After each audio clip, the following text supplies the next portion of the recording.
सो ये वाला वीडियो जरूर देखिएगा, बिकॉज इसमें क्वेश्चन नंबर 2B के हेल्प से मैंने ये बताया है कि स्टूडेंट का मार्क्स एग्जाम में कहाँ कट रहा है। Okay, where are the students losing marks in spite of knowing. तो जिनका भी एग्जाम ड्यू है फ्यूचर में, वो लोग ये वीडियो जरूर देखिएगा, ठीक है। तो फिर बाद में मत पूछिएगा अलग से कि सर क्या करना है, कैसे करना है। मैं बोल रहा हूँ इस वीडियो में मैंने एक्सप्लेन कर दिया है, और एक क्वेश्चन के हेल्प से how they are marking and how are you suppose to do, ठीक है ना। Okay, please watch this video.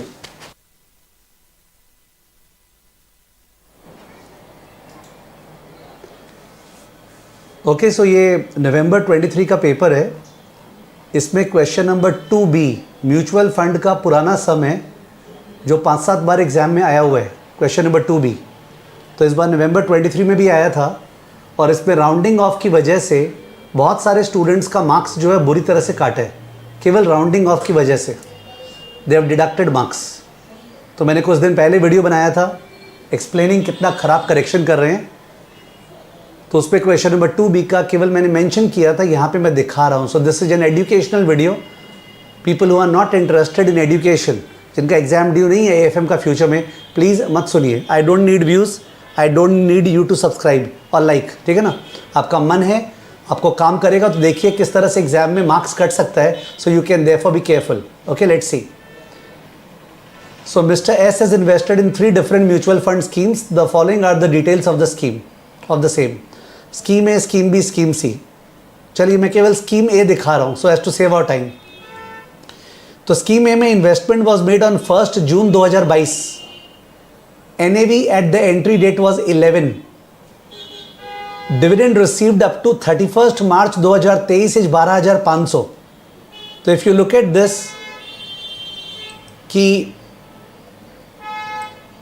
ये 1 जून है और ये 31 मार्च है, तो जाहिर है जून से लेके मार्च मतलब 10 मंथ्स हो गया। बट सम में नीचे में, ओके, सम में नीचे में अपने को 365 डेज इन अ ईयर लेने बोला है। Assume 365 days in a year and round off the investment to nearest 100। Okay, तो 365 डेज बोला है, तो इसलिए 10 मंथ्स जिन भी स्टूडेंट्स ने लिए है उनको काट कूट के जरूर दे दिए। तो यहाँ पे आपको डेज लेना है, कोई इशू नहीं है। चलो डेज क्या होता है, 10 मंथ्स माने 10 इंटू 30, 300 डेज। और जून से लेके मार्च के बीच में जुलाई, अगस्त, अक्टूबर, दिसंबर, जनवरी, मार्च, तो 6 महीना ऐसे आता है जिसमें 31 दिन होते हैं। तो 326 डेज हो गया, सॉरी 306 डेज हो गया, 306। बट फेब भी आता है जहाँ पे 2 दिन कम है, तो 304 दिन हुआ। Okay, I can not repeat it 100 times to explain 304 दिन कैसे हुआ। तो 304 दिन हुआ यहाँ पे। तो 304 दिन में ये पूरा स्टोरी है स्कीम ए का। NAV 11.25 हो गया। तो शुरू में NAV 11 था। ओके, शुरू में जो NAV है वो 11 था। शुरू में NAV 11 था और बाद में NAV 11.25 हो गया है। तो 0.25 से NAV बढ़ गया पर यूनिट, पर जो डिविडेंड दिया था 12,500 वो पर यूनिट नहीं दिया था, ऑन द होल दिया था। अब दिया इंक्रीज और डिक्रीज इन NAV 22727, तो जाहिर है ये पर यूनिट नहीं है, ये ऑन द होल जो यूनिट्स बाई की है उसके अंदर NAV 22,000 का फायदा हुआ, 22,727 रुपये का फायदा हुआ। Effective rate of yield per annum 4.2296%। Okay, साल का यील्ड 4.2296%। अब नीचे बोला है you are required to calculate the amount of investment made initially by Mr. S in these 3 schemes. कितना पैसा लगाए थे, number of units invested in the 3 schemes. Obvious है ये दोनों तो सेम इक्वेशन हो गया, because number of units multiplied by जो beginning NAV है 11 वही तो हो जाएगा amount of investment, ठीक है। तो 1 और 2 तो ऐसे दे रहे हैं एज इफ कुछ नया थॉट है। Advise also whether he can continue to hold his investment or he can redeem now, वो एडवाइस करना है। ओके, और वो सबसे स्टूपिड क्वेश्चन है वैसे कंसेप्चुअली। आप देख सकते हैं स्कीम ए में पॉजिटिव रिटर्न है, स्कीम बी में पॉजिटिव रिटर्न है, स्कीम सी में नेगेटिव रिटर्न है। तो ये चोमू लोग क्या लिखने वाले हैं, सिंस स्कीम सी में नेगेटिव रिटर्न है देयरफॉर इसको रिडीम कर लेना चाहिए, इस पर पैसा नहीं लगाना चाहिए, और स्कीम ए और बी में पैसा लगाना चाहिए। ये एडवाइस वाले का आंसर होने वाला है। पर जो भी शेयर मार्केट जरा सा भी जानता है, isn't it the Heights of stupidity, इसका मतलब हिस्टोरिकल रिजल्ट्स फ्यूचर में रिफ्लेक्ट होगा। क्या ऐसा होता है कि जो म्यूचुअल फंड परफॉर्मेंस लास्ट में हुआ है वही नेक्स्ट ईयर होगा? ओके बट क्या करें, इतना झुकना पड़ता है और इतना गलत नॉलेज है जिसका कोई लिमिट नहीं है। एनीवेज बहुत सारे स्टूडेंट एडवाइस वाला पार्ट किए ही नहीं है। टोटल क्वेश्चन 8 नंबर का है, तो मेरे ख्याल से होगा 3 number 3 number 2 number, 3 3 2, 3 + 3 + 2 total 8 marks. तो 2 नंबर तो वैसे ही गया स्टूडेंट का जिसने एडवाइस नहीं की है। और एडवाइस में भी ये चोमू लोग हो सकता है एग्जैक्ट इंग्लिश लैंग्वेज देख रहे हो जो इंस्टीट्यूट ने लिखा हो। ओके वैसे क्रक्स तो यही है, लिखेंगे स्कीम ए में कंटिन्यू, स्कीम बी में कंटिन्यू, स्कीम सी में रिडीम, जो कि वैसे स्टूपिड आंसर है बट आंसर तो यही होने वाला है। ठीक है, तो और उस पर भी लैंग्वेज का मार्क्स काटा है क्या, ये अपने देखेंगे। Okay will see. हाँ, पर जो स्टूडेंट भूल गया होगा एडवाइस, उससे एडवाइस है मेरा एग्जाम में कि बहुत बार ऐसा हो रहा है, जो मैं पेपर देख रहा हूं कि उसमें लास्ट में एक थियरी क्वेश्चन होता है ना, तो स्टूडेंट उसका आंसर लिखना भूल जाता है, तो आपका अल्टीमेटली 8 में से 6 में मार्किंग होगा। तो ये एडवाइस है सारे के सारे स्टूडेंट्स को, डू नॉट फॉरगेट। आप उसी समय जब पेपर दे रहे हो ना, तो उसी समय मार्क कर लो, और ये वाला पार्ट को इंपॉर्टेंट मार्क कर लो, जिससे आप भूलोगे नहीं कि भाई मेरे को एडवाइस करके आना है, मैं लास्ट में भूल जाऊंगा बिकॉज सम्स के चक्कर में मेरे को याद नहीं रहेगा। ओके अब बात है कि पहला पार्ट पूछा है amount of investment, second part पूछा है नंबर ऑफ यूनिट्स। इससे ये समझ में आता है कि फर्स्ट पार्ट में अमाउंट ऑफ इन्वेस्टमेंट में ये लोग ये नहीं चाहते कि हम लोग नंबर ऑफ यूनिट्स निकाल के अमाउंट ऑफ इन्वेस्टमेंट निकाले। आप समझ रहे हैं, मैं चाहूं तो नंबर ऑफ यूनिट्स निकाल सकता हूं, 222727.27 डिवाइडेड बाय 0.25, दिख रहा है आपको। टोटल इंक्रीज इन एनएवी 222727.27 है, और एनएवी पर यूनिट कितना इंक्रीज हुआ है, 0.25। जरूरत नहीं है फिर भी दिखाना पड़ रहा है, तो आई मीन टू से सॉरी,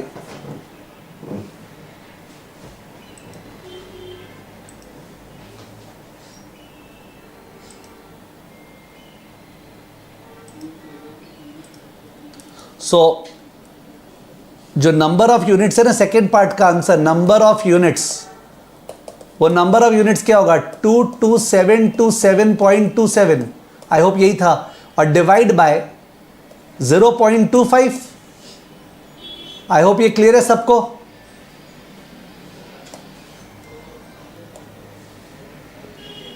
टू 2727.27 डिवाइडेड बाय 0.25, ये बेस्ट तरीका है नंबर ऑफ यूनिट्स निकालने का second part of the solution में।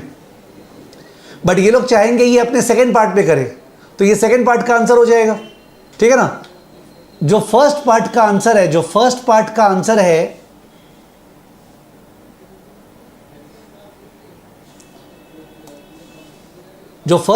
आंसर है उसमें ये लोग ये चाहेंगे ना अपने को कि जो 4 पॉइंट जो यील्ड दिया हुआ है, यील्ड कितना दिया हुआ है, 4.2296,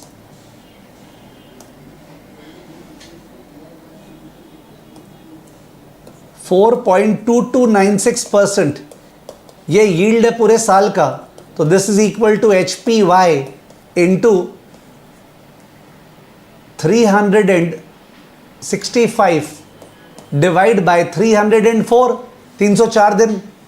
तो HPY निकालना पड़ेगा, HPY is equal to 4.2296 into 304 by 365, ये HPY आएगा।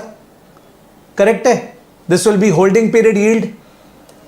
उसके बाद अगर कोई स्टूडेंट का मन है कि वो नहीं निकाले ये, फॉर एग्जाम्पल उसका मन है वो डायरेक्टली करे, कैसे करेगा, EAY is equal to dividend plus capital gains divide by amount invested into 100। आपको समझ में आ रहा है, दिस वन इज HPY, और फिर कर दे इंटू 365 डिवाइड बाय 304, ये हो गया ना EAY।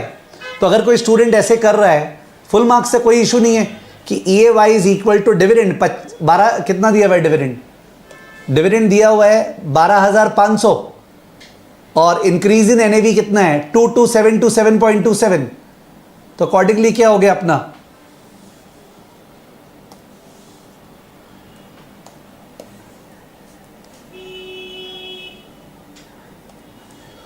4.2296 इज इक्वल टू 12,500 जो डिविडेंड था plus 222727.27 divide by x. Okay, उसको इन्वेस्टमेंट मान ली x, फिर इंटू 100 इंटू 365 डिवाइड बाय 304। अब तो सॉल्व करना है x को। ओके, अब अपने को सॉल्व करना है x को, we have to solve for x now. आपने को सॉल्व करना है एक्स को, आपको दिख रहा होगा कि टोटल क्या कमाया 12,500 dividend 227 increase in NAV divide by x जो पैसा लगाया था इंटू 100 इंटू 365/304। अब ये एक्स सॉल्व करना है। आई एम श्योर सभी जन अग्री करेंगे कि सर ये एकदम ही करेक्ट आंसर है। ठीक है, ये करेक्ट आंसर है, ये एक्स से सॉल्व हो जाएगा। तो ये एक्स सॉल्व हो जाएगा। अब इसको सॉल्व करने में कोई स्टूडेंट क्या करेगा, इसको सॉल्व करने में कोई स्टूडेंट क्या करेगा, कोई स्टूडेंट ये पूरे पोर्शन को इस तरह भेजेगा, माने 304 ऊपर गया और 36500 नीचे आया, ऐसे करके सॉल्व करेगा। कोई स्टूडेंट वो ब्लू वाला पोर्शन जो मैंने मार्क किया है उसको पहले निकाल लेगा। तो अब आप देखिए ये स्टूडेंट ने क्या किया था, आप चेक कीजिए। देखिए ये स्टूडेंट है जिसका मेरे पास वो आया था ना, जिसको एग्जेम्पशन नहीं मिला। तो स्टूडेंट ने क्या किया था एक बार देखते हैं। क्वेश्चन नंबर 2B में जा रहा हूं।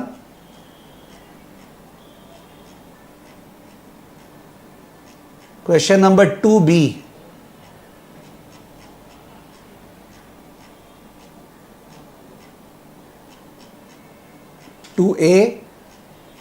और ये question number 2B। Let's look at A solution. देखिएगा प्लीज ठीक से। तो ये स्टूडेंट ने क्या किया है एक बार ठीक से देखते हैं। Scheme A 4.2296 is equal to 22727 plus 12,500 divide by x into 100 into 365/304। कहीं पे भी रॉन्ग नहीं है, ये पूरा का पूरा। Can you see it? Full right, एकदम करेक्ट है। अब सॉल्व करते समय बेचारे ने क्या किया, ये जो पार्ट है 100 इंटू 365/304 उसको इसने पहले कैलकुलेट कर लिया 120.06। तो इसमें राउंडिंग ऑफ हो गया ना। एक बार देखते हैं कितना आ रहा है। मैं कैलसी में कर रहा हूं। ये 100 into 365 divide by 304 equal to 120.0658 आ रहा है। ये 120.0658 आ रहा है। तो ये स्टूडेंट को 120.0658 लिखना चाहिए था या 120.07 लिखना चाहिए था। ठीक है, तो ये उसका मिस्टेक हो गया। फिर बात होता है ना क्लास में कितना दशमलव में लिखे, तो उसने 0.07 करना चाहिए था, 0.06 लिख दिया है, या 0.0658 करना चाहिए था। तो ऊपर नीचे भेजा तो इस बेचारे का आंसर आया है x इज इक्वल टू 10,0775। इसका आंसर आया है 10,0775। ये आपको दिख रहा है? इसका आंसर आया है 10,0775। इसका आंसर आया 10,0775, जिसको राउंड ऑफ करना था नियरेस्ट 100 में, तो 10,08,00,000। Correct answer is 10 lakh. Okay, correct answer is 10 lakh. इसका 10,08,00,000 आया है। क्यों आया है? Just because of some rounding off. इसके कारण ये जीरो कैसे होता है समझ में नहीं आया। ओके, उसके बाद ये बेचारे ने क्या किया, ये जो अमाउंट इन्वेस्टेड आ गया इसको एनएवी से डिवाइड कर दिया। ये जो अमाउंट इन्वेस्टेड आया इसको इसने एनएवी से डिवाइड कर दिया। तो इसका नंबर ऑफ यूनिट्स यहां पे आया, देखिए 10,08,00,000 डिवाइड बाई 11 दिखा आपको? 10,08,00,000 डिवाइड बाई 11 तो नंबर ऑफ यूनिट्स आया।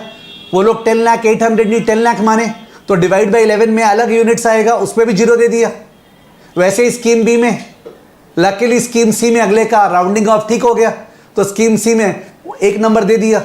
तो ये फर्स्ट और सेकंड पार्ट जो 6 नंबर का था, फर्स्ट और सेकंड पार्ट जो 6 नंबर का था उसमें 2 नंबर मिला इसको।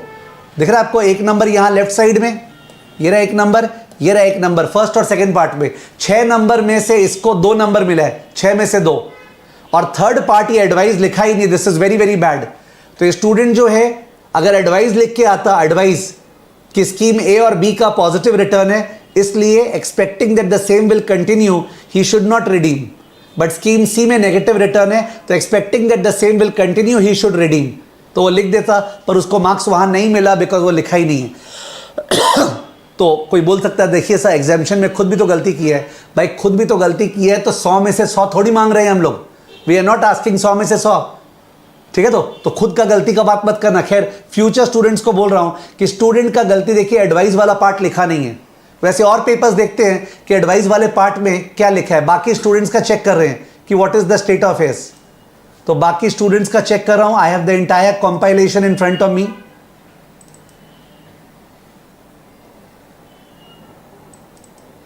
ये और एक स्टूडेंट है, क्वेश्चन है 2B में, इसको 0 मार्क्स मिला है, यू कैन सी। चलिए क्वेश्चन नंबर 2B देखते हैं। क्वेश्चन नंबर 2B देख रहे हैं।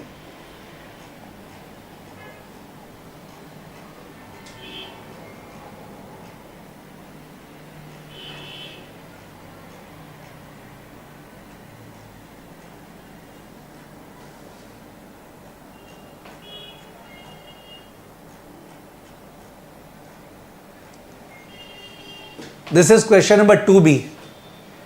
तो इसने किया 4.2296 इंटू 10/12, तो ये 365 डेज नहीं पढ़ा। कितना बड़ा गलती है, सोचिए कितना बड़ा गुनाह है। गलती थोड़ी है, तो गुनाह है ना, जुल्म है। He has done some crime. Okay, और जैसे क्रिमिनल्स को क्राइम को टॉलरेट नहीं करते, वो चीज हो रहा है। काट दिया यहां पे बगल में। It's very easy for people who are at home saying that sir obvious है, जब साफ साफ लिखा हुआ था क्यों नहीं किया। तुम जब बैठोगे ना एग्जाम में तो साफ साफ लिखा हुआ पता चल जाएगा। तो यहीं पे गया इसका। यानी कि आप फ्यूचर एडवाइस क्या है भाई? फ्यूचर एडवाइस ये है 365 डेज दिया रहे तो भाई डेज में करना, ठीक है। तो उसके अलावा जब और भी स्टूडेंट का देखते, रुको और भी देखते क्या हिसाब किताब, पता हो चलेगा ना सारा। और एक ही क्वेश्चन को पकड़ के देख रहे हैं। क्वेश्चन नंबर 2B इसका देखते हैं।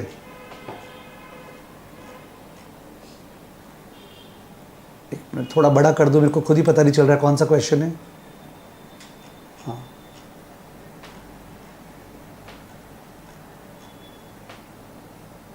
ये रहा क्वेश्चन नंबर 2B। इसका थोड़ा बड़ा करना पड़ेगा। यस, तो क्वेश्चन नंबर 2B में इस बंदे का क्या हाल है? इसने किया effective yield is HPR into 100 into 365/n और 12 बाई मंथ, ठीक है। Holding period return 4.2296 into this 304/365, सही है। 304/365 पहले इसने निकाल लिया 3.5227। कैलसी में चेक कर ले इसका। 4.2296 इंटू 304 डिवाइडेड बाय 365, 3.5227 करेक्ट है। अब किया है 12,500 plus 22,727.27 divide by 3.5227% initial investment. तो इनिशियल इन्वेस्टमेंट 10 लाख आ गया इसका। इनिशियल इन्वेस्टमेंट इसका 10 लाख आ गया। इसका मार्क्स क्यों नहीं है, आई डोंट नो। इसका 10 लाख आ गया initial investment. Number of units 10 lakh by 11, 90910 what ever units आए। फिर स्कीम बी में करेक्ट किए। फिर स्कीम सी में 5 लाख राइट है, राइट है। 3 3 6 और 6 नंबर इस पे मिला है पूरा, इसमें मिल गया इसको मार्क्स। तो ये बंदे ने सब संभाल लिया। 304/365 किया। उसके बाद जाके जो कैलकुलेट किया तो आंसर इंस्टीट्यूट से मैच हो गया है 10 लाख। ओके, जो आंसर लाना था 10 लाख, 10 लाख, 5 लाख, ये आंसर है। तो इसका मतलब क्या पता चल रहा है कि ये लोग एग्जैक्ट आंसर मैच होने पे मार्क्स दे रहे हैं। ओके, अगर एग्जैक्ट आंसर मैच नहीं हो रहा है न्यूमेरिकल में तो मार्क्स काट कूट के जीरो कर दे रहे हैं। This is what they are doing. Okay, this is what they are doing. Advice नहीं दिया ये, एडवाइस ये भी नहीं दिया। देखो ये स्टूडेंट एडवाइस नहीं दिया, इसके कारण 2 नंबर गया इसका। यानी कितने सारे स्टूडेंट्स एडवाइस नहीं दिए, गॉड नोस। पिछले वाले का भी चेक करना चाहिए था। एक देखते हैं पिछले वाले का। तो पिछले वाले का एडवाइस दिया था कि नहीं दिया था? Scheme C, number of units, scheme B, scheme C. हाँ, क्या लिखा है? She can hold his investment A and B while redeem investment in C to cut back losses। ये तो सही लिखा है एडवाइस। एडवाइस में 0 मार्क्स। उसने लिखा है she can hold his investment in A and B while redeem in C which will to cut back his losses। 0 marks. Advice दिया है 0 मार्क्स बिकॉज कट में चल रहा था ना। टीचर जो चेक कर रहा था उस पर इनर्शिया ऑफ मोशन आ गया था, पढ़ा होगा अपने फिजिक्स में। Cut cut cut cut cut, तो तेरा एडवाइस भी कट। अब कोई बुद्धिजीवी बोलेगा जब कैलकुलेट ही सही नहीं किया तो एडवाइस क्या चेक करेंगे? तो ऐसे थोड़ी होता है। इसका मतलब जो चेक करता है वो इनर्शिया ऑफ मोशन भी फॉलो करता है। कट का लहर चलता है तो कट कट होता रहता है। इसको 2 नंबर मिलना चाहिए था कम से कम। और यहां पे भी क्या गुनाह कर दिया भाई, 10/12 ले लिया तो काट लेते 1 नंबर। फर्स्ट पार्ट पे 2 नंबर, सेकंड पार्ट पे 2 नंबर, 2 2 4 देते, और लास्ट पार्ट पे इसको 2 नंबर देते। इसको 6 नंबर मिलना चाहिए था, इसका 4 नंबर एक्स्ट्रा आना चाहिए था। देखते शुरू में क्या लिखा था, देखते शुरू में क्या लिखा था बेचारा, इससे शुरू में क्या लिखा था, I have same answer to question number 2 be given 0 marks. Yes. Okay, 0 marks question number 2 में मिला है। इनको टोटल मार्क्स कितना मिला है?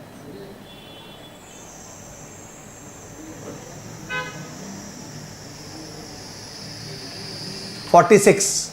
तो 46 प्लस 6, 46 प्लस 6, ओके 52 तो होता ही है। क्या पता एग्रीगेट में गड़बड़ हुआ हो इनका।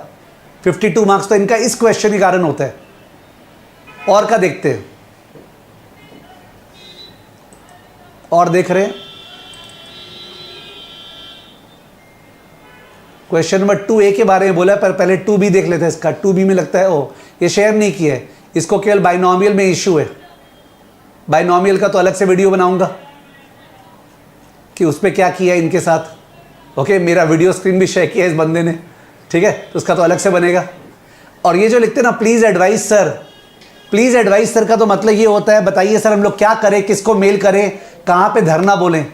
तो उसके लिए मैंने बोला था मेरे को यही तो नहीं पता। तो देयरफॉर जब मैं वीडियो निकाला था तो some people told me sir please tell the out, माने क्या करें, क्या करें नहीं। जो स्टूडेंट एग्ज़ाम देने वाले हैं, जो स्टूडेंट एग्ज़ाम देने वाले हैं उन स्टूडेंट्स को क्या पता चला, अभी ये पता चला कि जो प्रैक्टिकल क्वेश्चंस हैं उनमें अगर थियरी आता है साथ में तो थियरी का आंसर जरूर करना। आप भूल जाओगे तो आप उसको मार्क कर लेना कि भाई भूलना मत, ठीक है, भूलना मत, ऐसे लिख लेना। दूसरा बात, जो प्रैक्टिकल वाला पार्ट करोगे उस पर राउंडिंग ऑफ में बहुत ज़्यादा ध्यान देना है। ये लोग पीछे पड़े हुए राउंडिंग ऑफ के, 365, 304, 10, 12 पीछे पड़े हुए हैं। और जो 304, 365 भी लिया उसके बाद भी राउंडिंग ऑफ जोर जोर से करना, ठीक है, बिकॉज राउंडिंग ऑफ के पीछे पड़ गया ये पता चला। तो ये 2 एडवाइस मेरे को जो समझ में आए यहाँ पे कि क्वेश्चन ठीक से रीड करें, ठीक है, और at the same time rounding off को ठीक से करें, अप्रॉक्सीमेशन में नहीं खेले। वो बंदा लिखा था बगल में अप्रॉक्स, कुछ नहीं सुना उसका, ठीक है ना। तो ये क्वेश्चन नंबर 2B का डिस्कशन था। और भी क्वेश्चन का डिस्कशन करूंगा based on the papers. ICAI sir गुस्सा हो गया तो आपसे कि आप इस तरह से एक एक क्वेश्चन में उनका मिस्टेक पॉइंट आउट कर रहे हैं, तो इन दैट केस जो उखाड़ना है मेरा उखाड़ ले, ठीक है ना, because I am not a CA। फायदा भी तो है, ठीक है। CA होता तो पता नहीं क्या कोएडिशन कर सकते हैं, CA नहीं हो तो कुछ नहीं कर सकते, कुछ, ठीक है। चलिए।